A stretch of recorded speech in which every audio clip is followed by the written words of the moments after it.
We are live with Max, Payne, Griffin. Two bees in a pod. How's it feel? Brownie? I'm excited. I'm Brown. That's Brandon. We're two bees. We're in a pod. Two bees in a pod. And we got our buddy Max with us in the show. How we doing, Max? I'm good, man. Thanks for having me on. I know it's been a while. We were reminiscing a little earlier, so a lot of you probably don't know this. Back at home watching this, the millions. All of y'all. We started a MMA organization. What was it? 2003? God, has it been 20 years? No. Didn't we start like 2012? I graduated in 23. Jeez. Yeah, 2012 I think was our first West Coast Fighting 2000 Championship maybe. one. Gosh, I'm not even close. So about 12 years off. Yeah. I mean, you were just doing all the pre-work into it before it happened. You know, this is 9 years. It was a of stuff, vision in the making. But so we started a MMA organization similar to probably like the minor league version of the UFC. Yeah. And Max Payne was our first fighter. So the first fighter, he didn't have a beard. Nope. Nope, just a young buck. And we put him up against Jamie Hara, who Jamie is one of the nicest guys ever.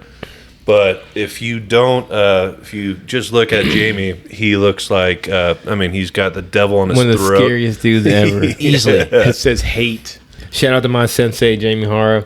And one of the nicest guys you've ever met. Ever. Never judge a book by is cover, but you look at him and you're just like, holy shit, this guy is a murderer. I'd say he's the straight up. scariest looking guy I've ever fought. Yeah. Ever.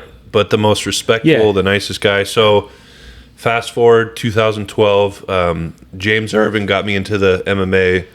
Tim was our announcer. Yeah. You want to do a little...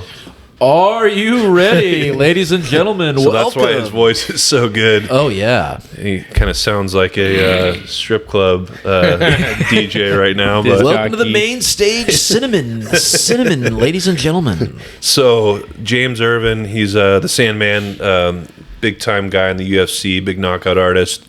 He'd come into my store. We played college football together, and he's like, "Man, you should start a MMA organization." I'm like, "I have no idea."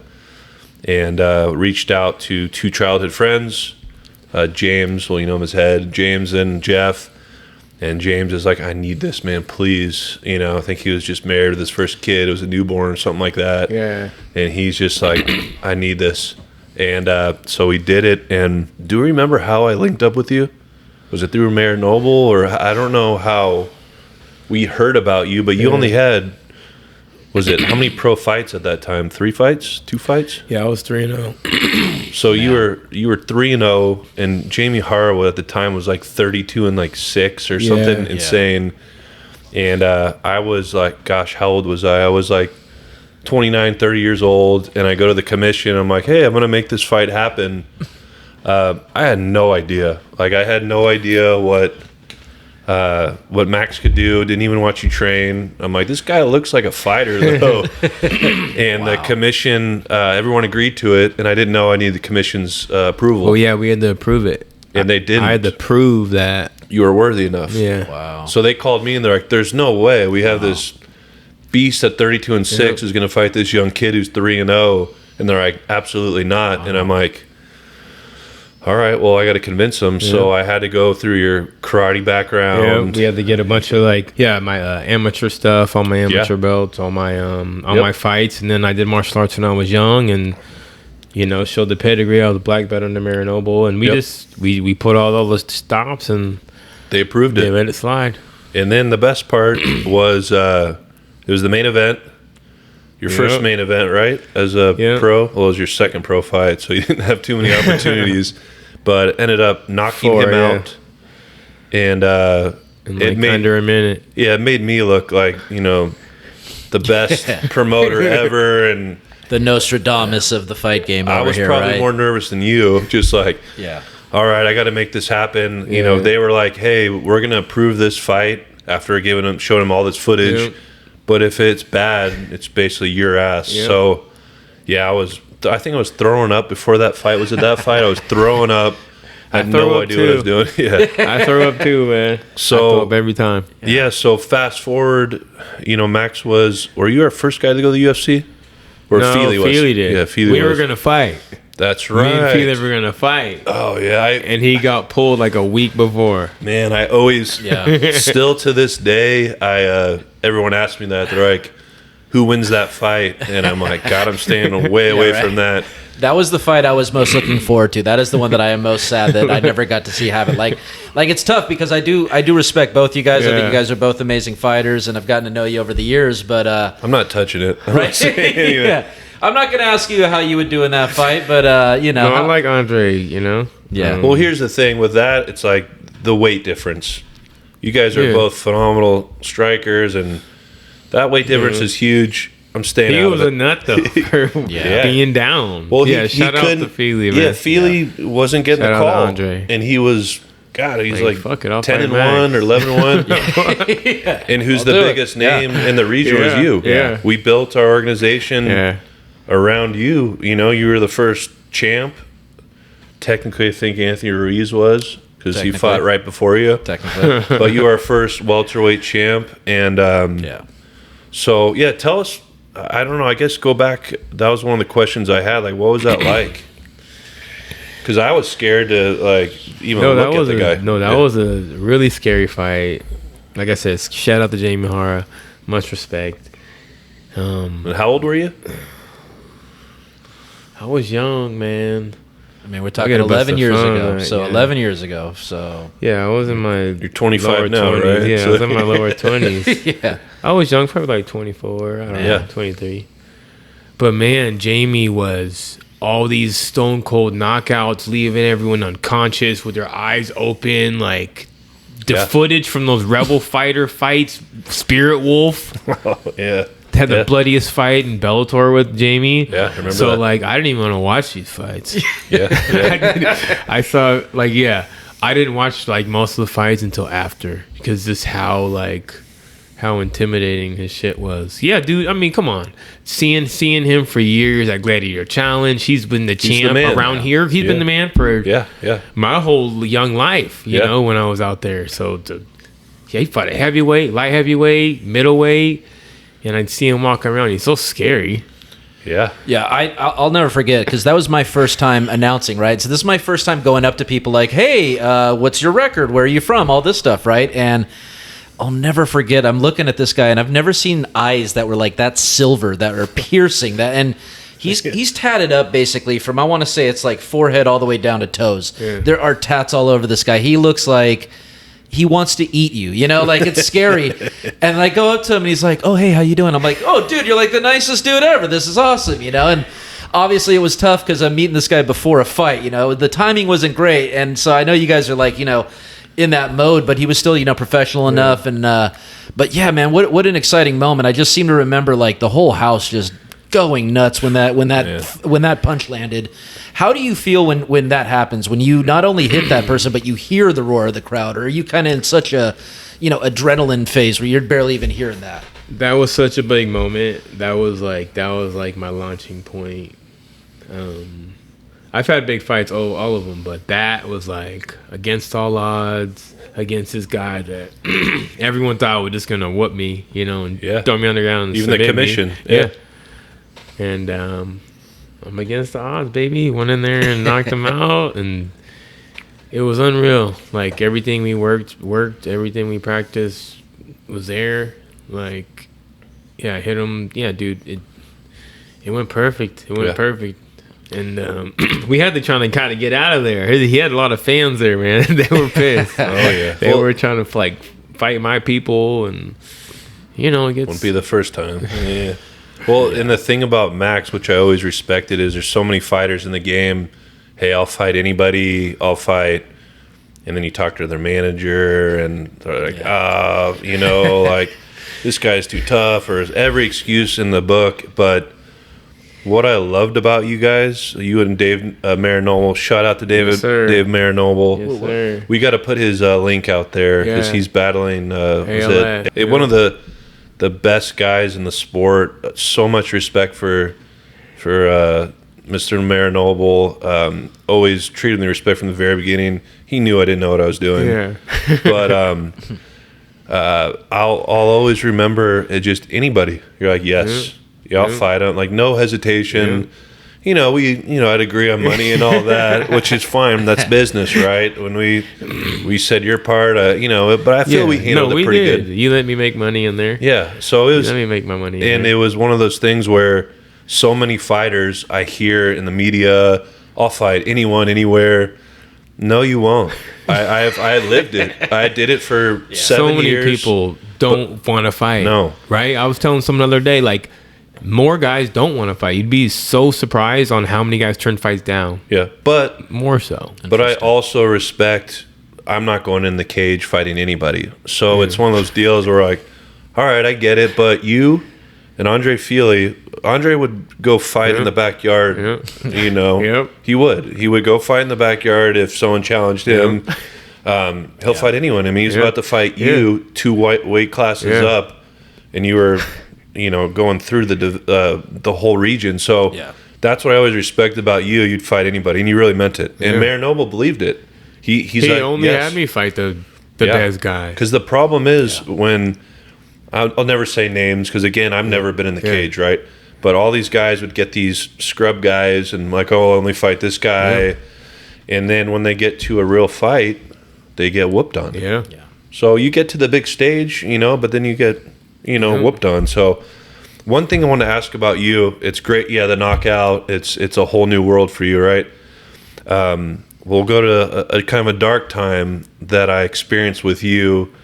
I believe it was WFC 7? The Justin Baseman. Yeah, that was shit. Yeah, so... That was shit. Yeah, he lost the split decision in the Dust Bowl. In the dusty ass bullpen. In June, we're like, oh, it's going to be a beautiful outdoor stadium. We're going to kill it out in Yuba City, where it's always going to be hot and just dry weather. But it was the windiest day of the year. The mat was all slippery. It was dust terrible. All over. Dust in your eyes, and it was a split decision. But look, I almost didn't fight. Remember, I got a call to the UFC to be an Ultimate Fighter. That's right. And I said, because I, if this is fate, like I was gonna pull out. I was like, I don't want to get hurt. That's what I was worried about. I was worried about getting hurt. Yeah. I think I went like a week later, 2 weeks later, something like that. Yep. Wow. And I said, if I got cut, if I would have got hurt, I wouldn't be on the show. Yep. And I sold the tickets, and I was like, fuck it. Yeah. Well, it's never been your mentality. Yeah. To back out or. So I did it. Yeah, I didn't. I was like, hey, if something happened to me, then it wasn't meant to be. Yeah. It just wasn't meant to be. Yep. But I fought. I think I did fight more like not trying to get fucked up, but I beat that fool. At the end, when you fight and you fight 5 rounds and one guy's head's low, looking at the mat, and the other guy, that was him. And then the other guy's like, yeah, the whole crowd's cheering. Yeah. And then it goes the other way. Fun. Yeah. They know. He knows. But you know what I'm going to say. If he's unconscious, there's no... Yeah, okay. It's harder than it seems. Exactly. He's a runner. That motherfucker runner. But he is the runner, bro. But he had a run. He had a run in Bellator. He had a run, but he had a long loss too. We were talking about him the other day too. Yeah, but I mean, good guy for the sport. He was always respectful. Yeah, good dude. He was much respect, but I think he needs to stop fighting. Yeah, it's he's still fighting. Yeah. He's still getting beat up. Though. He loves it. But you have kids. You're getting hit. Yeah. This isn't playing poker. But he's hard to hit though. He's all over the You're place. Right. He's a runner. I feel when he gets out, like he's like kind of. It's like remember Anthony Avila. He would never get hit after a fight. His face would be perfect. Just clean. It was crazy. He was just, so methodical, and there's something to that. You know what I mean? That's fair. But then, so after that fight, you lose a split decision, right? Yep. Controversial, obviously. Yep. And we were talking about this earlier. We squared up the next night, I believe it was, and I built my organization around you. I did. I mean, you won our first one. You are our phenom. Yeah. It is what it is. You know, you got to be partial, but let's be real. Like, you were the face of our organization. Yeah. And, man, you looked at me, and I was sad, too. I'm like, man, this sucks. I know I'm supposed to be, like, neutral. Yeah.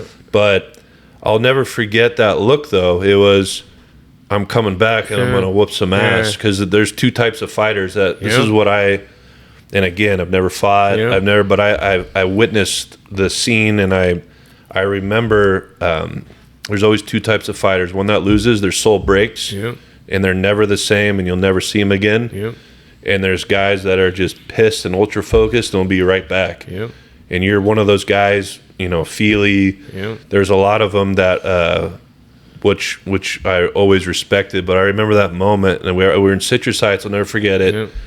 And it was just sad. It was just like, man. And everyone talks about the highs are highs and the lows are lows. There's nothing a greater, example of that than MMA. Without a doubt. We put it on the line. It's not a basketball game, where there's the whole team and who's accountable. It's just you. I mean, you're on a team, but and that's why I like fighting, because I am by myself. You know what I mean? I do have a team that gets me ready, but I like the one-on-one of it. Like, it is you, and you win it. It's you. There's no one else. I'm just like a judge, but it's what we do. It's what we do, man. And I do think that's one of the toughest things about, like, predicting a fight, how it's going to go, because it is one person versus one person. There isn't this, okay, I could just pass the ball off to this guy, get a breather. Like, you got to be in there for all the hits and all the possible submissions and all that stuff. And so, I do wonder too, like the way the sport's kind of been evolving over the years. It seems like MMA is getting bigger and bigger, and I think one of the most important things is to have a well-rounded game now, where it used to be, oh, this guy's a striker, this guy's a wrestler, this guy's a jiu-jitsu guy. Now you have guys that are all of those. So, like, what do you find is, like, the most important thing? Is it still to have a good ground game, or, like, what do you think is the most important thing to contend right now? I don't know. Everything. Yeah. It depends who you're fighting. Yeah, it's all situational kind of. That's what it is now. Yeah. At this level, it's, how's that guy's guard? How's his half guard? How's, you know what I mean? It's like, we were talking about it today at the Grapple Boys. We train hard, man. Elliot Kelly, Ryan Loader. We got some of these really good dudes up in there. Sean. But we were talking about, cause Alex Munoz was telling me, he's like, or they asked, what's better to be in a half guard or side control in the fight? Like, and I said it depends who it is. It depends who you're fighting. Yeah. Does the guy get up in side control good? Yeah. Then don't keep trying to side control and put him in half guard. Well, he brought up Paul Craig. Like, you don't want to be in Paul Craig's fucking get triangled and shit. So you're definitely not going to be in his guard. So it depends. Depends on who it is. Everything is kind of, for me anyway, situational. Yeah. Well, and everybody's really dangerous at this level too. You know what I mean? If someone's good at something, they're really good at something. Yeah. So you got to be careful. Like you say, I already know this person has a triangle. This person has this going. You don't go where. Yeah, when you fight, you don't go to where they're best at. Yeah. And it's tough. Like I always catch myself. I'm like, oh, if you don't want it in the hand of the judges, knock them out. I mean, we just mentioned that. It's like, it's so hard to do that, especially in the UFC. It's so easy to say. Like, it's so easy to say. Yeah, and I'm sure you hear that from guys, especially like me, that have never been fighting in a cage. It's like try. You want to hit every time. It's like you want to hit a home run every time. I try every time. Yeah, I try every. Like you want to hit a home run every at bat, but it's just, especially at that level, And then I want to. What was it like? Well, first of all, we got to talk about David Mitchell. I know. This is kind of a regional thing, and people in the region are going to appreciate this. But tell me how that was. That was a huge fight. Years it was in the the King of Sacramento. Years in the making. And best show we ever did, as far as I'm concerned. Years in the making. Top to bottom, it was amazing. So and a lot of people don't know now. Yeah, man, all the guys on the card. Oh my god, Christian Giagos, such a sick card. Yes, one of the sickest fights I've seen was Giagos and Emmett. Yeah, but Alpha Male didn't really get along with you back then. People don't know that. You're training there now. Yeah. And I always thought, man, you should train with those guys, but no, maybe not do that, because I needed guys to fight you. And it was Team Alpha Male versus Max. Yep. You guys didn't get along, didn't like each other. Your management for sure hated each other. And I didn't mind it, all right, because it's good for business, and I don't want everyone liking each other. No one's going to fight. Yeah. So At that time, it was David Mitchell, UFC vet, came off like 3 fights, just submitting everybody. And way more than that. Yeah. So you had me meet him. I got an award for like Fighter of the Year at like some Christmas thing. Yeah, and you started running his mouth. You introduced me to this dude. You're like, this is David Mitchell. I'm like, yep. What's up? And he's like, said we're gonna fight or something. I never heard of him. He said he's an ex-UFC guy, but I never heard of him. I swear to God, still I haven't heard of him before, like till after he was out. I'm like, who was this dude? But man, he talked, and then he was talking all this shit. But I think I left. Right, I left for a while, and then he sweeped the whole WF. Everybody. Yeah, but I went to Tachi. I went to Porterville for the Warriors Cage. Yeah, I remember. Yeah, Tachi feud. Yeah, I was like, yeah. So I took a break from you guys. Got beat everybody. Yeah, that's true. And he came and just mopped the floor. He won 8 straight. He beat Huckabee. Yeah, Huckabee. He beat our heavyweight champion, and I mean, he beat like 8 guys in a row. Shout out to Dave Huckabee, one of the pioneers in the sport. Yeah, he was great. Shout out to Dave Huckabee. He hated Mitchell too. He still hates him, probably. Yeah, still. No. But Huckabee was, man, he's a pioneer of the sport. King, man. Good dude. Yeah. Always had great fans too, man. His fans would come out and just really make some noise for Dave and stayed all the way till the end. And yeah, it was great, man. He fought Carter Williams. Dude, that was a freaking he won the kickbox. Was it the K1 Grand Prix? He won that. Carter did, yeah. Yeah. And Dave, he beat him like bad, and like I could hear the punching. The cage was shaking. Yeah. The cage was shaking. So I always appreciate Huckabee. We know we had, obviously with the Mitchell thing, and we had our, it's the motorcycle stuff. Yeah, but he was. I love Dave Huckabee. I love what he did for the sport. We did for our organization. Yeah.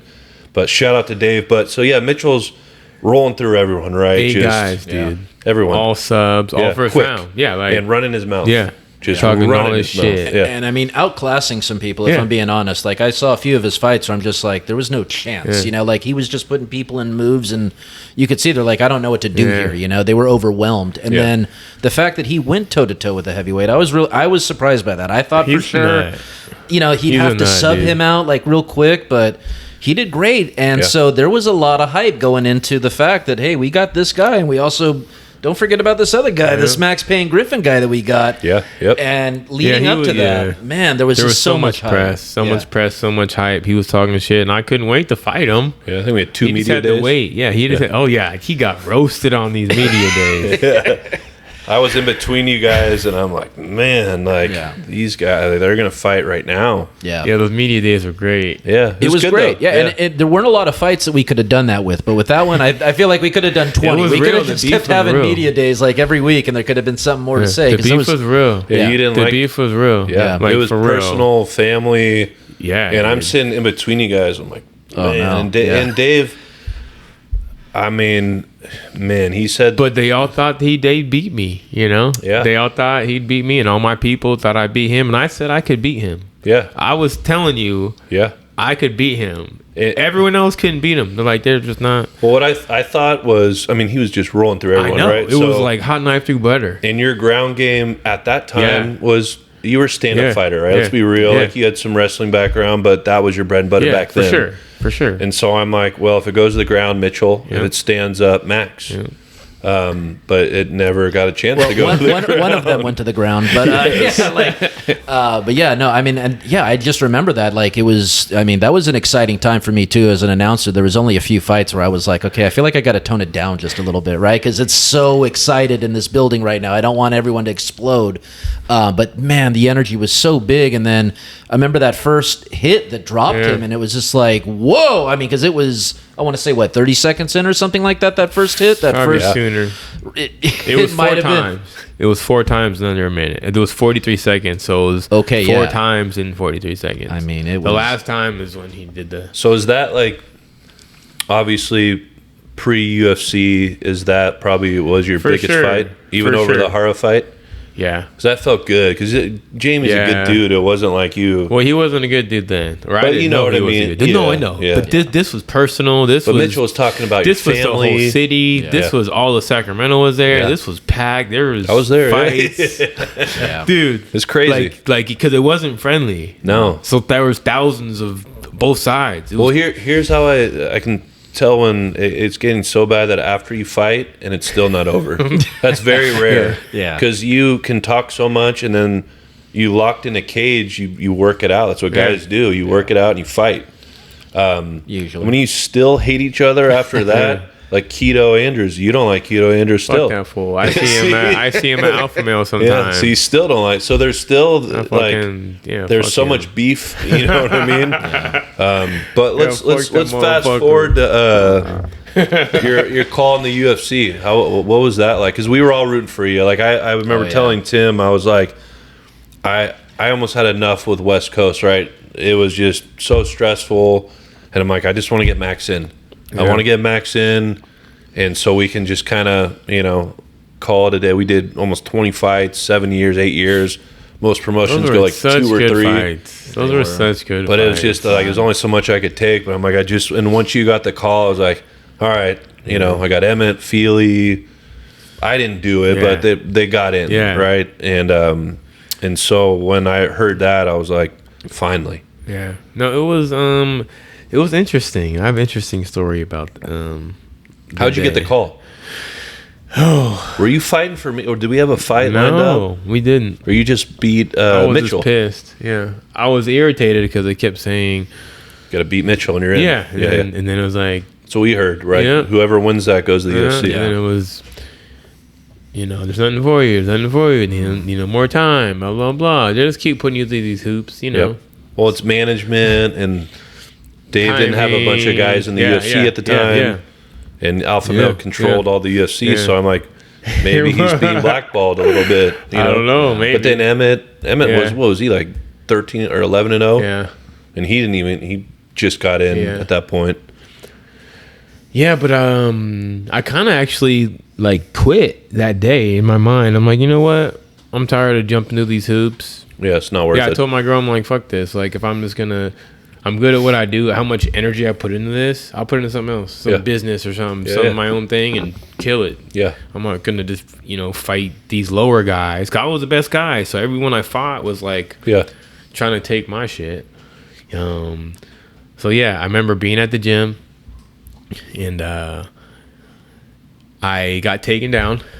I hurt my elbow. My elbow popped through my skin. Oof. Like it hit the ground so hard that it like shit bombed through. Marino was like, "You alright?" Yeah, he's fine. Get some super glue. I lifted my arm up. I'm like, "No!" Like squirt like a squirt gun. Like, he's like, "Put some glue on it." I was like, "No." Go. Shake it off. So I go to my bag. I'm done. I grab my phone, and I got a text that same day. It says, "This is Sean Shelby with the UFC. Who's your manager?" And I was like, "Oh my god!" Fucking texting him Hirschbein's number. Hirschbein called me right back. We made it, motherfucker. We made it. What in, motherfucker? Shout out Dave Hirschbein. Well, that was his first right? For the both. Yeah. I think Lewis might have been in, but I don't know when that was. I don't know. I think he was in, and then for a day or something. I don't know. Yeah. So, but this was like big. Were you with Mayor Noble at the? Yeah. So what was he doing? Did he cry? I could see that. I mean, he doesn't. I don't know. He was ready to fight. And I accepted the fight. Of course, it's Colby Covington. Oh, that was your first fight? Yep. I forgot it. I mean, talk about... Wow, I didn't know that was your first fight. Yeah. You know how I'd be getting down. But but it was funny that if I didn't hit my elbow, I wouldn't have seen the text. Because even he said, "Yo, if you didn't hit me back soon, we would have went to the next guy."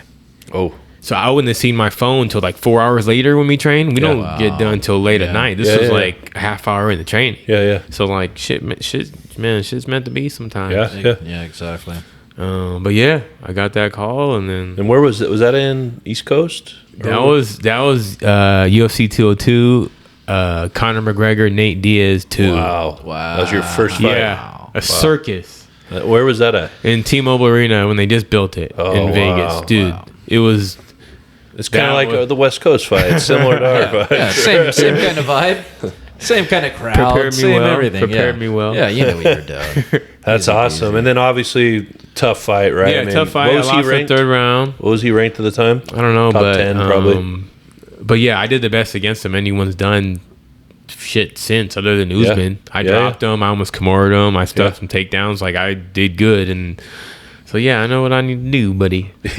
But, yeah, you know, after that, it's, went to Mexico City, fought the Ultimate Fighter winner. Yep. Knocked him out. Yeah, they don't give you easy fights ever. No, man. There's no really, I mean. Hey, there are. Not for me. Yeah. Not for me. Yeah. You see all these layups and shit in the UFC. Even the UFC. Yeah, I see him. You see him all the fucking time. Yeah. Like the 9-0 guy that fought. I always look at that when I see. Yeah. I've been known to gamble every now and again on fights. And I'll look at a record, right? They got to be 9-0 versus a guy like 7-2, but the 7-2 guy's favored.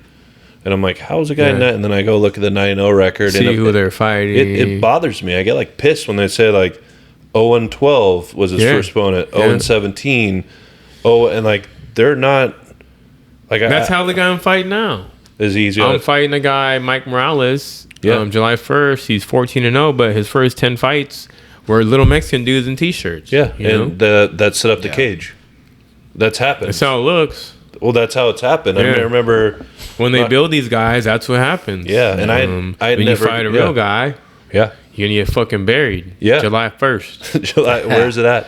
At the Apex. Nice. Very cool. I still can't get I'm in there. undefeated at the Apex. I've tried to get in there. I've reached out. I'm like, come on. I'll reach out to House. I'm like, you can get me in there. Come on. I got all your. He's fighting. one of House's guys. Oh, jeez. Shout out Jason. He's one of Jason House's guys. Yeah, even better. But that was the cool thing when we had Jeremy Luchow as the matchmaker. A lot of people didn't like it, but man, we got some fights we should have never got. Like Christian Giagos versus Josh Emmett should have never happened at our that was at that level. That was a co-main event in the UFC. Yeah. It happened at our fight, and that was it wasn't even the main event. Yeah.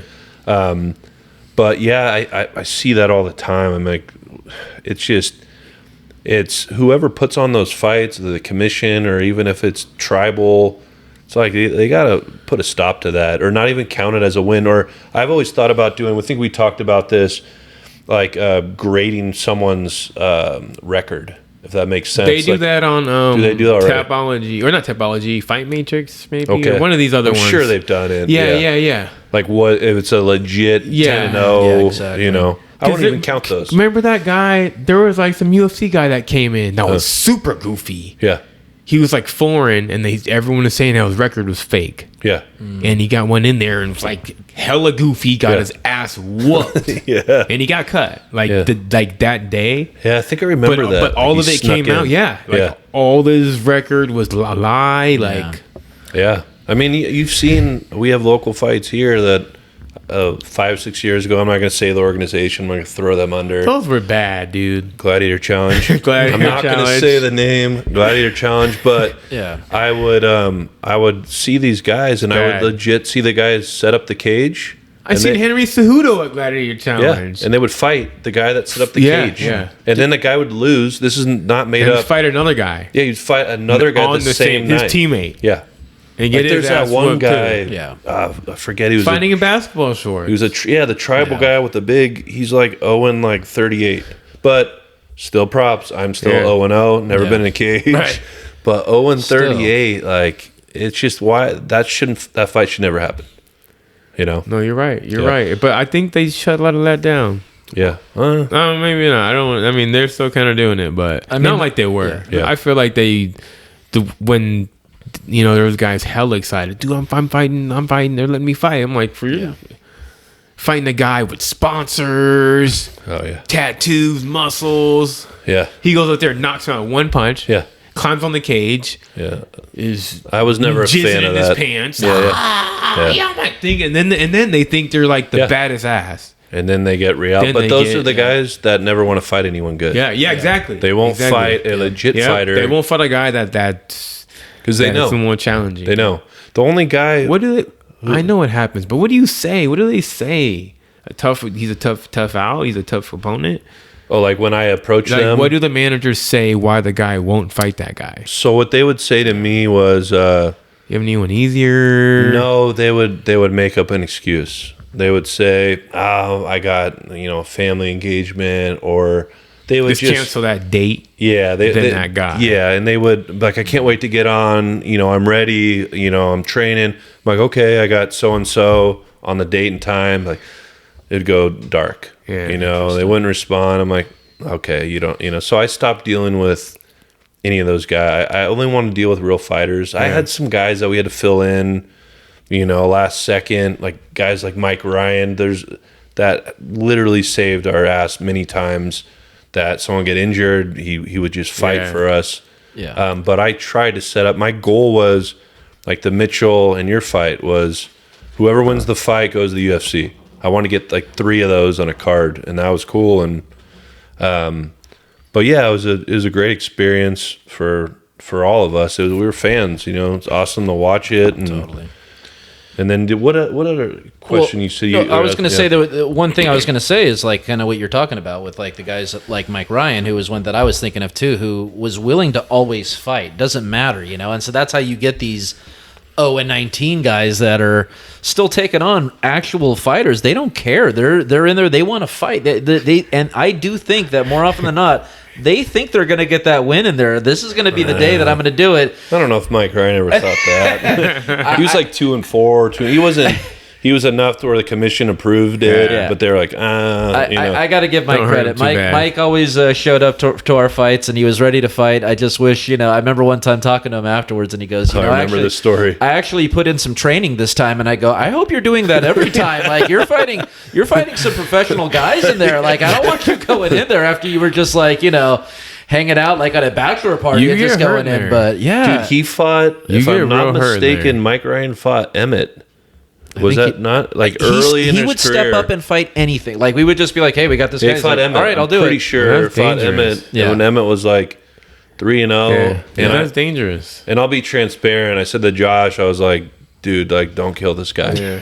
Like he's, but yeah, remember because he was a good dude. That's what I'm saying. Weren't he was you down guys to fight. hanging out after the fight, having some? Yeah, we were hanging out, and it was one of those things we would do like it was the Lionsgate Hotel, right? Isn't that where we used to do that stuff? And I remember we were just hanging out because it was that thing where everyone was kind of staying in the area, and so we were having drinks, talking about the fight. That was always one of those things that I always enjoyed. Was we would always have these amazing after parties after all night after the fights. And one of my favorite things that I love to tell people, I always like to ask them, like, listen, okay, we've done about 20 after parties after all these fights, right? And we're talking more often than not, we have 10 to 20 fighters in the building there, right? And I go, do you know how many fights I had to break up from there? None. I never had to break up a single fight. And like someone put it, they're like, well, yeah, when everybody here has the ability to kick the crap out of you, like you're going to be on a little bit better behavior than normal. And it was an amazing thing to me to see that, guys that had just beat the crap out of each other are sitting there having shots and having a good time. And it was such a really nice camaraderie there. Yeah. But yeah, like those were really fun, man. Those were a good time. And I do think it was a lot of because we had guys like yourself that not only put on a good show, but we're also like enjoyed the sport, enjoyed like being around the other people. I remember talking to a lot of different people. Champ, man. I'm the people's champ. You're still the king of Sacramento. I mean, as far as I know, that crown has not been taken from you. But yeah, like I love it too because I think back to our first fight and we're talking about how that was a big deal for you. That was a big deal for us too. And like I do remember a lot of things didn't quite go as planned. One of the big things for me was we had a microphone that just kept cutting out. Like I literally had to at one point put the microphone down and just yell, "All right, here he comes!" I was like, it was bizarre, and it was like this thing where we're like, oh yeah, we had the lights on the whole time. Like normally you turn the lights out, but it didn't matter because at the end there was that hit, and it was like that's all anyone really cared about was this. And I swear every fight we do after that, we got a little bit better and better. Yeah. And towards the end there, it felt like clockwork. It was like we had a really nice system going. And it was a lot of fun. And I do wonder, like, for, you said you were a part of a lot of promotions, and you did say that ours was like maybe took better care of the fighters and things like that. Did you find that there were any, like, any behind the scenes things in the fight game that you were surprised that you're like, God, I didn't think this would be a thing that we'd always keep running into? Like, for instance, maybe people ducking you all the time kind of thing. Was there anything like that you were kind of surprised? Like, getting into this, you thought it'd just be like, all right, let's go. Everyone's willing to fight. And like, maybe you ran in general in fighting.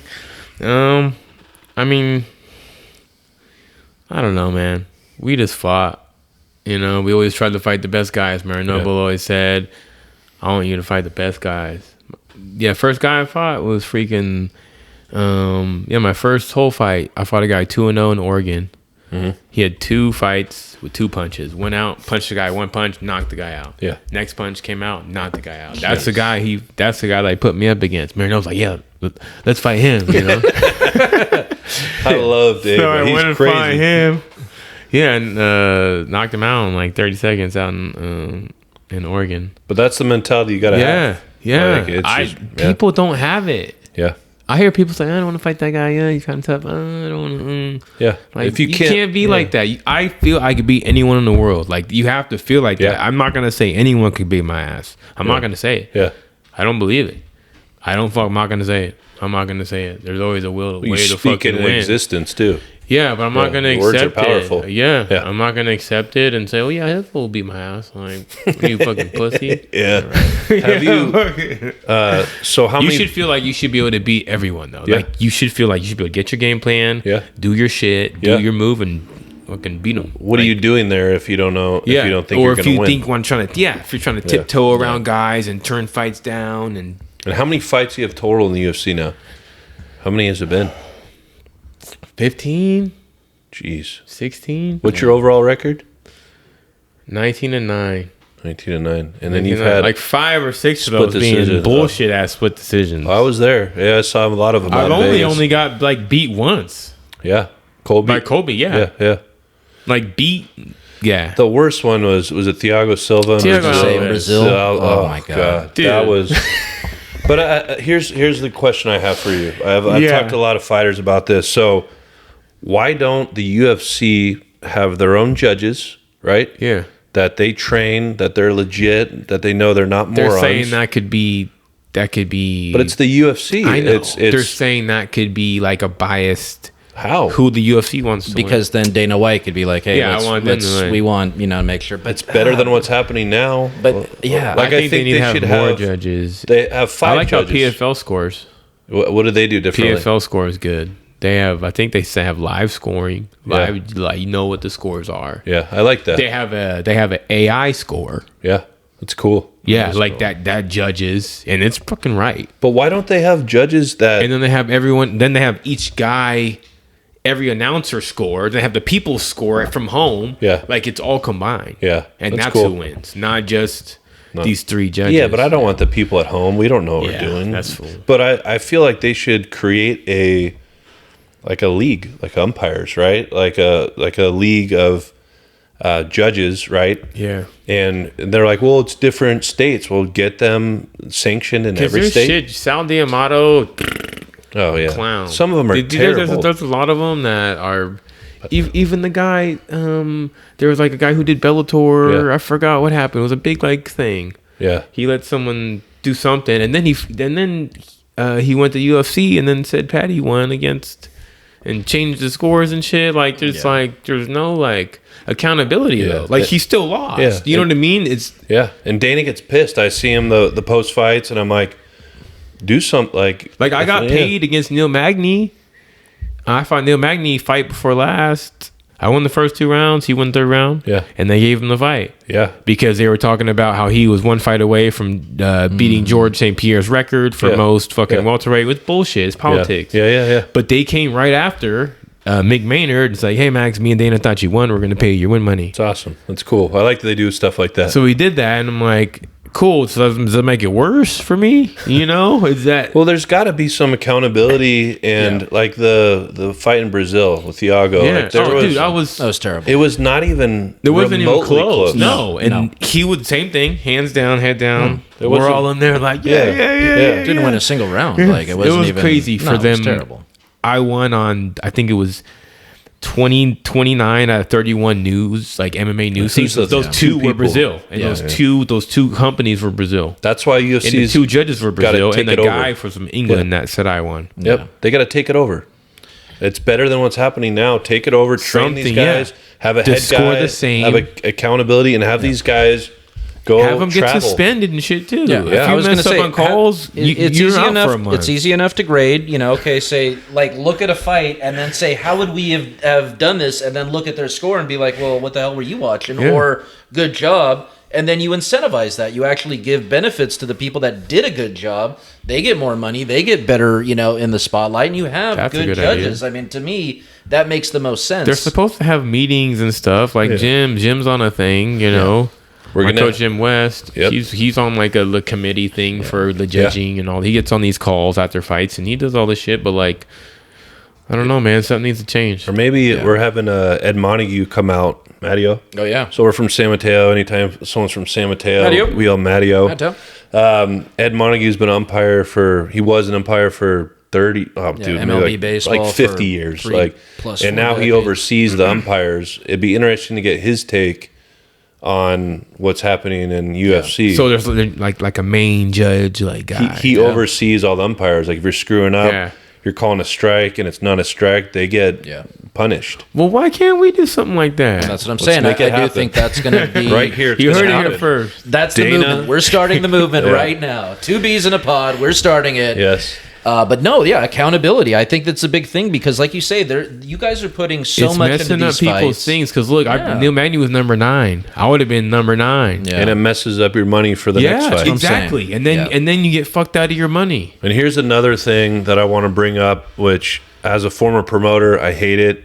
Talking about the money thing, but at our level, right, we didn't have we had a pay-per-view deal towards the end, but it's kind of shit. Yeah. We didn't get the Fight Pass deals, which are out there now. So we had, we were dependent on fighters moving tickets, but the UFC isn't dependent on that. They're filling arenas, and I look at it, man, you guys got to get paid more. Just straight up. And I hate being that guy. And I'd agree. But I look at the NFL. I think it's good what Nagano did, even though it's being shit on, but good for him. I think even Jake Paul. Yeah, Jake Paul, what he was saying and shit, people don't like it. But they're still only one UFC. No, I know. And they were the originators there.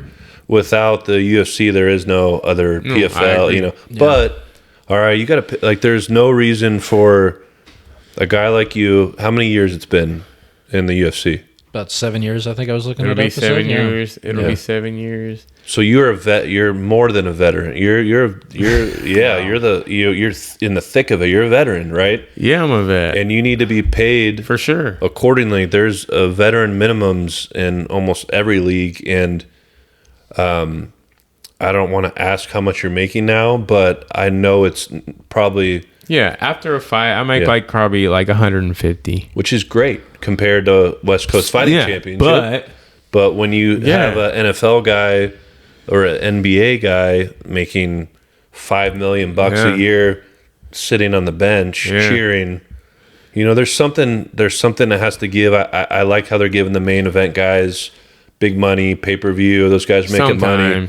But guys that are veterans of the sport, Andre Feely. I saw a thing that the UFC reduced their fighter payouts by $32 million this year. Wow. It was like a happy thing. It was cutting costs. It's corporate companies. But I saw a thing. I don't know if it was.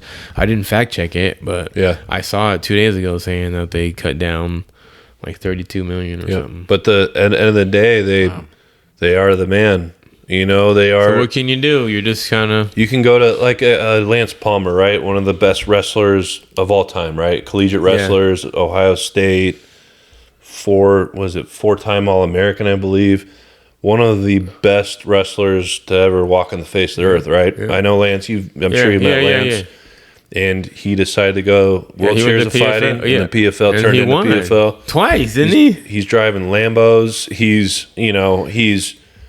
But what I always think about Lance is smart move, genius, right? Yeah.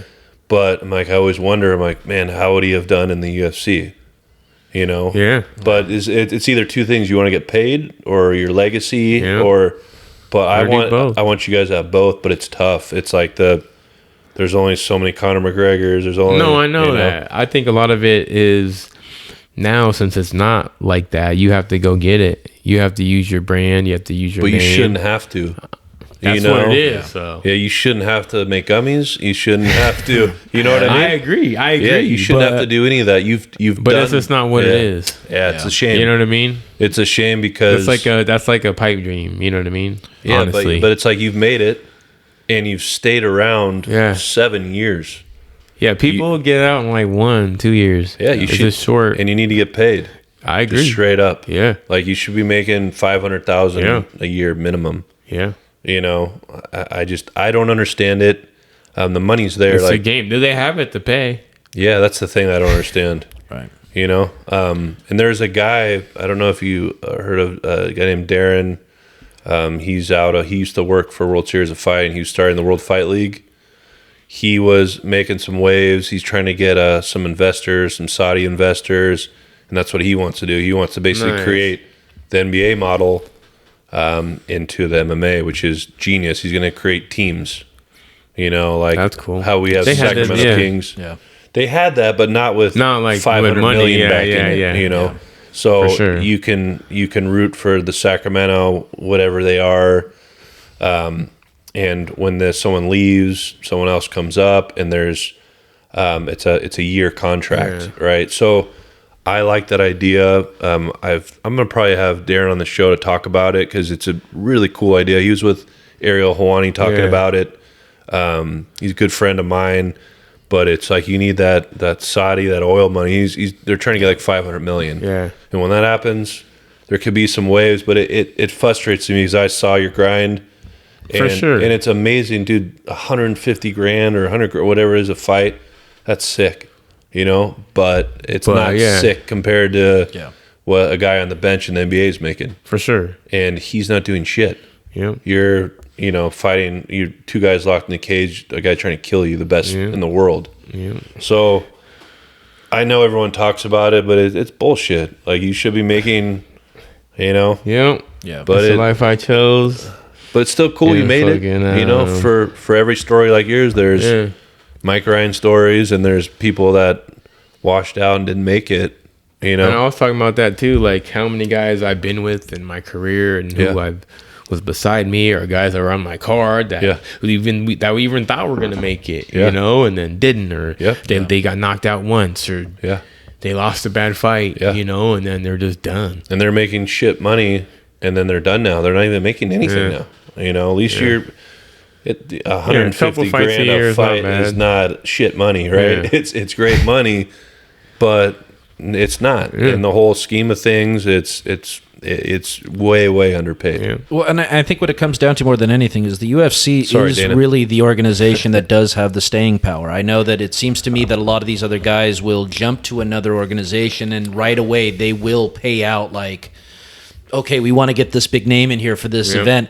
And then after about 10 fights, okay, you know what? We're going to have to not be paying out the way we were paying out that first fight. And I do think that that's the big problem is that you can go ahead and jump on these other organizations, but the UFC has been doing it for so long that they're known. Like when you talk about it, you're talking about like Major League Baseball, NBA. You're talking about it in that same respect where it's the big leagues still. But yeah, there would need to be another league that could compete, that could have the same level of competition, that could put on a show. I mean, Bellator, I think, did a pretty good job for a while, but I remember seeing a Bellator show and thinking, okay, it's not the same feeling, I don't know how to describe it, but it was sort of like, to me, it was almost kind of fake. Like I remember seeing like, oh wow, they kind of blacked out these other areas here. Like there's only like 5,000 people, like not even 5,000. I think it was only 1,000 people there. Yeah. There'll be like a minus 5,000. Well, it just comes down to it comes down to plus 7,000 to win. Like, it just comes down to you want to get paid or do you want a legacy? Yeah. It's tough, man, because it's like name a Bellator champion or name a PFL champ. I don't know, I can't tell you. Well, I mean, it's just a UFC championship or a UFC champion 10 years later, pretty much. You know, like I remember I kept seeing like Melvin Gillard over and over again on this. I'm like, this guy's still fighting? You know, like what's going on here? But and props to Melvin Gillard, he was a beast. But I'm just saying, it's one of those things where you know you start to see the name, not the fighter anymore. It's just like, oh, this guy was good. Maybe I'll see. Ooh, it's not the same guy anymore. But yeah, man, I just think it's really cool your journey to the UFC and all that stuff. And of course, we can't have you on and not talk about, I think, the thing that you're probably most known for now. The ear. I was going to say, I'm having trouble hearing you right now. I don't know what it is. There's something here, but you were in the middle of a fight with a guy and you're hitting him pretty good. And I mean, how do you first notice that? Like, I mean, that just had to be such an interesting thing. I didn't know until I seen it. Yeah. I didn't know. So yeah, to set the stage, I fought this guy Ramiz Brahimai, some foreign dude, but from Fortis MMA out of Texas. Okay. 8-0, all submissions, all first round subs. They be trying to get me with these guys, man. They need to stop. Yeah. So this guy tried, and yeah, they had a big story about him. Something happened. I think he had like a tumor or something that they found. They did this whole sad story before we fought. They wanted him to win. Yeah. You know. And then we fight, not piecing the shit up, beating the shit out of him, and then hit him with a punch. I didn't see, but it sliced his ear down like an inch, and it rocked him. And then he was down, took him on the cage, beating him up. And then I had because he's a grappler, so they don't want me to grapple with him that much. So I had him on the cage, but he was flushing down the drain, bloody hematomas, just everything, blood out of his mouth, just fucking beat. And I had a light overhook, and they're like, disengage, so I could like knock him out. Yeah. And I was like, and then wham, elbow, just elbow, do it, elbow, right elbow, then grab him again. Put him head pressure again. Yeah. He had my hair, my braids all on his chin. Fucking, and then I'm looking, head pressure on his head. And then I peel back. And I seen on his head, like my head was on it. My face was on the shit. Yeah. And I pulled back. I was like, oh my God. In the middle of a fight, right? Yeah. Did they call it right after that? Yeah. I said, oh my God. It was like slow-mo. Yeah. It was disgusting. Yeah. I was like a black cave inside of his head. Oh, and I was like, oh my. It was like slow-mo. Like, oh my God. I remember watching it and I was like, oh my God. Doing the same thing. Yeah. Mark Smith ran over. And I already started walking away like, that shit's over, dog. Yeah, and he looked, oh shit, and you know, shout out to Mark Smith, he's a good rap. Yeah, but I remember he's the big Australian the black guy. No, he's a black guy. But I'm trying to remember. Black ball guy. Oh, okay, a little stocky guy. Yeah, he's like, no, it's just a scratch. Let's go. I remember running, jumping on the cage. Aaron Noble's out there with the super glue, putting his ear back. I had blood all down my face, my chest. I had blood on my teeth and shit. It was like a savage. Like, savage ass like primal moment. Like real shit. But yeah, I didn't like him because he was talking about how he's just gonna come there and submit me. Like, looks like it didn't work out. Don't say no shit like that. So I seen him backstage. We kind of like hit hands, but people talk shit like. I don't like him. I don't like him. I don't like them. I used to like it. Yeah. I don't like them. After. I don't like them. Yeah. Like, fuck you, you know? But I seen him backstage. Like, you know, I thought I could, holding his ear and shit. He's like, I thought I could box with you and shit. I was like, you thought wrong. Yeah. You know? And do you ever get, when was the first time that you were ever out? I've got a tattoo on it. Oh, yeah. Let me see it. Oh, that's cool. Oh, dope. That's awesome. I'll be in a store, rallies and shit. The lady will be like staring at me. I'm like, yeah, it took someone's ear off. Yeah, right. It was on World Star. It was on World Star. That's big. Yeah. It was on all that shit. The ear TMZ, collector. yeah. The ear collector. Yeah. I was gonna say my mom was all pissed. Max, it's not funny. I'm like, Mom. all my son, they probably love he it. was like 11 or 10 then. Yeah. It's like, all my friends at school saw it. How old's Julian now? Julian's 12 now. Gosh, He talks like this. He's like got 135 armpit pounds. hair, the whole bit. Yeah, he's freaking just It's like, what's up, bitch?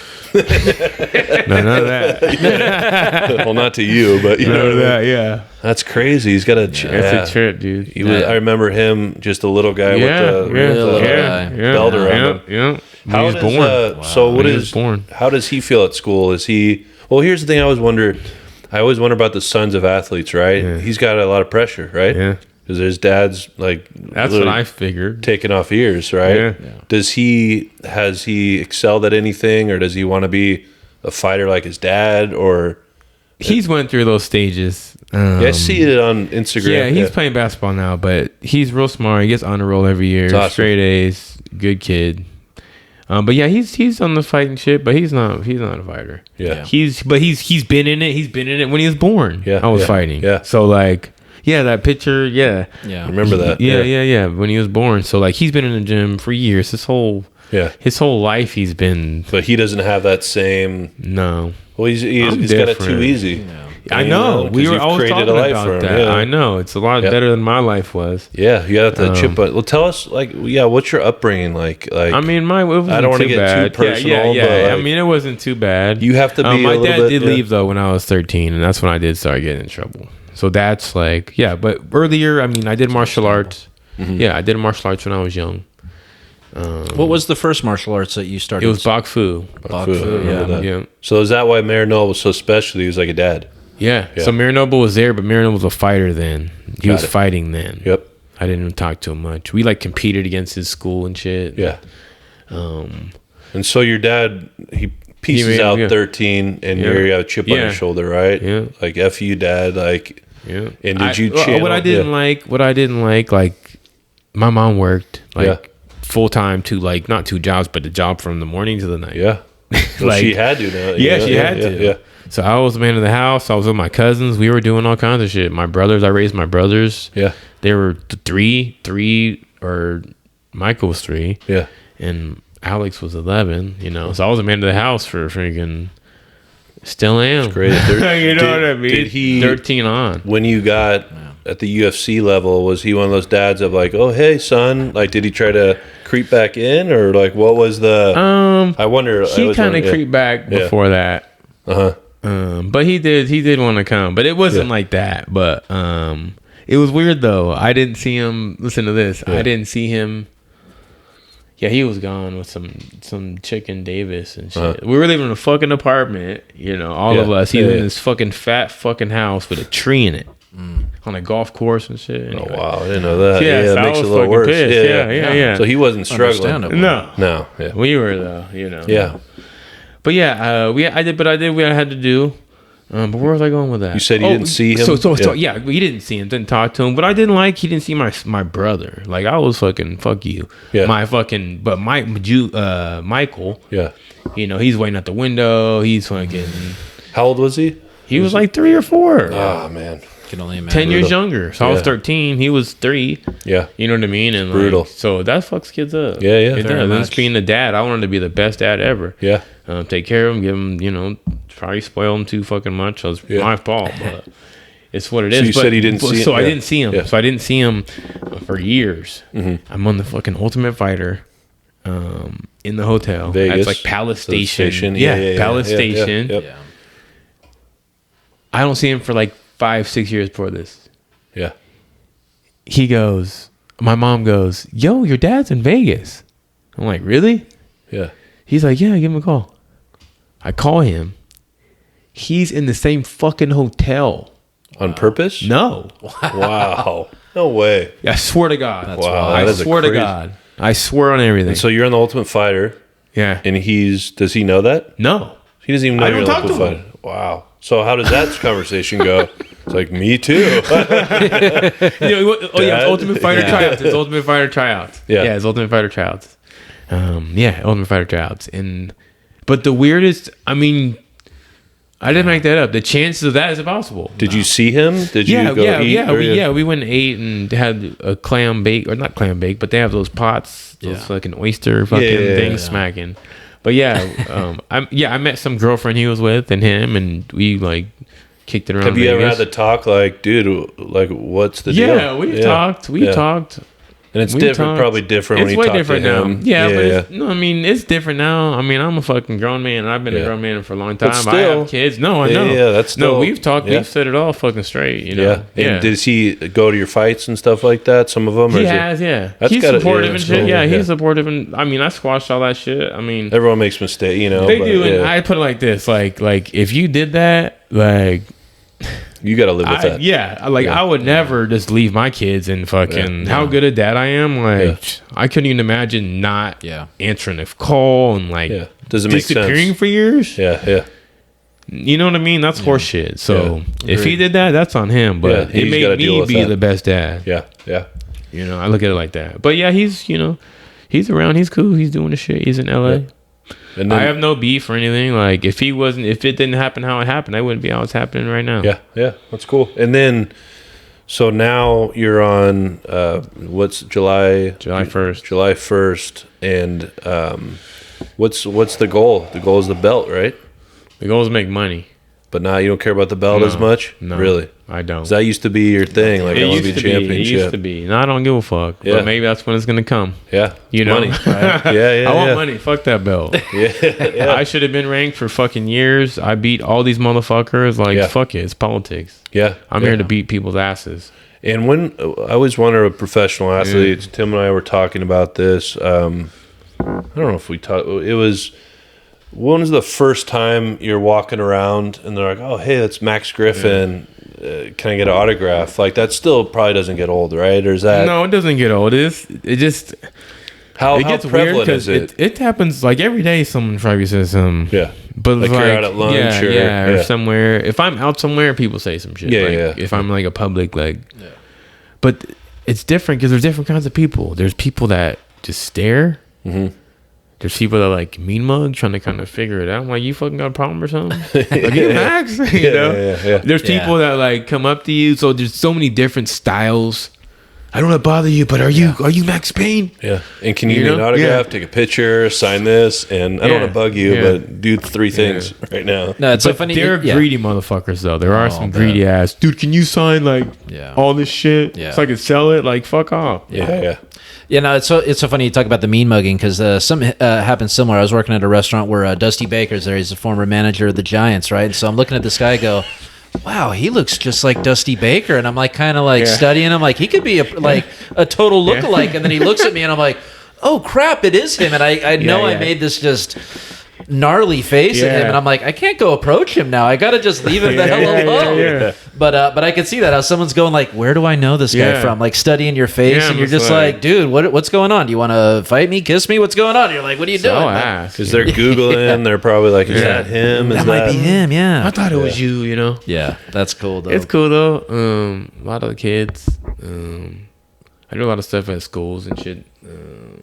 That's cool. Yeah, I'm just trying to help too, man. Yeah. And what's your end goal?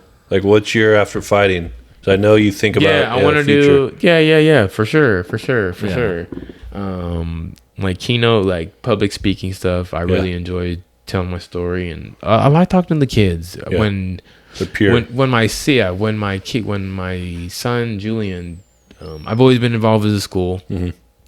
I'm on the site council. I'm going to the meetings. I'm making sure he's doing all the shit. Probably pretty cool. Knowing the principal and, you know. Yeah. So I've done like assemblies and talked to the kids about, different career paths and giving all they got and motivation, never giving up, hard times. Like, I'm just like them, like, but they like remember and those, 6-year-olds, 7, 8, 9, 10, they like... Yeah, they really appreciate it. Yeah, it's a big deal to them. Yeah, and I've seen like the impact I've made on these people, these kids. Like this one girl, she's like, I was overweight, and my brother used to talk shit to me, and then you came to my class and told me about who cares what people think and do your best. And I choked him out. She lost 10 pounds, That's awesome. And she said, I don't care what he thinks, but if I could help some kid, Like I went to a school and read. I read books to this class. In South Sac or whatever. I went like 2 weeks ago. Some younger people, but it's like good to like be around them. Yeah. You know, be around these kids, make a difference. So I want to public speak. Yeah. And there's a lot of fucking money in it. Yeah. At the end of the day. Yeah. But I like it. I enjoy it. You know, if you can make money at something you enjoy, and that's the magic, That's the right? Then you're goal. not working. Yeah. So that. And I think it's great you say you're talking in front of kids, because kids are one of the best audiences. They're going to be dead honest with you, and like they're going to respond when things are good. They're going to laugh when things are funny. Yeah. And I think that they are going to feed off their energy. That's too, what I'm saying. man. They're going to soak up that knowledge like no other. I used to do a lot of presentations for classrooms too, and it's unreal. Well, I mean, I used to run a daycare with 100 plus kids every day. So yeah, I used to have to do like my assembly with them every day. You know, I'd do like different, games and things like that. It's tough when you got 100 kids. You know, one of my favorites would sometimes I wouldn't speak. I would try to use, I'm like, I don't know sign language, but I'm like, I can't talk. I just got to. And then they would get quiet because they're like trying to figure out what's he trying to say to us. Is he saying, who's going? But like I say, when you're dealing with that, when you have a large group in front of you that's actually listening and feeding off of that, and like I say, you're talking about how a kid that's watching you just do your thing, just be naturally you, and it means a lot to them, because they care you're there. I have like parents come up to me like, "Hey, you came to my kid's class." Yeah, I was at the store the other day. Like, you get something. You're Max. Thank you so much. You know, you came to my kid's class, whatever, 2 years ago. Yada yada. Yeah. But I want to do public speaking. I want to do commentary stuff. Yeah. Like the fight stuff. I want to use my voice. Yeah. And I wonder, like when people recognize you, right? I feel like you're at a good point where you're obviously veteran UFC. People in the MMA world know you a lot. But it's not like you haven't hit that Conor McGregor where all the grandmas. And I feel there's kind of you're at a sweet spot, right? Because guys like Brady, right? It's like that guy can't do anything. He can't pump his own gas. Yeah. He can't go to Europe now. Yeah, Kanye too, man. Yeah, they can't do anything. And I wonder, it's not like poor Brady or poor Kanye. But it's got. It's still a pain in the ass. Like you can't, like we wouldn't be able to go watch a movie, the paparazzi and all anything. That stuff. Yeah. So I feel you're at a good spot. It's for sure. It's a nice little sweet spot where you can go out and you can go to Europe. Yeah, someone will say hello. Yeah, go to Mexico. You're probably good. I don't get bugged. I don't. It's not a bother. People say, "Hey, I'm a fan." Like, and then, what's up? And then so riding in the shit, people be honking. It's the worst. I get a message. Man, I saw you running on Antelope. Yeah, that's cool. Is that you? But you don't you don't have to worry about TMZ. Just take it. You know what I mean? Which is nice. Yeah. And then I want to talk about Fluffy. Right, Anthony. So growing up, Anthony Hernandez. So let's go. He was big win last weekend. Yeah, he was big win. When I saw him when he fought for us a couple times, but he always looked up to you. It was just like Max is, you're the big brother, and man, it's been so cool.